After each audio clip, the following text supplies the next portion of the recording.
ನಮಸ್ಕಾರ ಎಲ್ಲರಿಗೂ.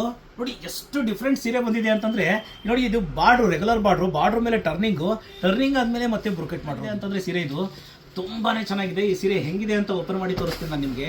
ಈ ಸೀರೆ ನೋಡ್ಬೋದು ನೀವು, ಇಲ್ಲಿ ನೋಡಿ, ಇಲ್ಲಿ ಅಬ್ಸರ್ವ್ ಮಾಡಿ. ಮತ್ತೆ ನೀವು ಇದು ಟರ್ನ್ ಮಾಡಿರೋದು ಬಾರ್ಡ್ರು ಎಷ್ಟು ಡಿಫ್ರೆಂಟಾಗಿ ಕಾಣುತ್ತಂದರೆ ಸೀರೆ ತೋರಿಸ್ತೀನಿ ನೋಡಿ.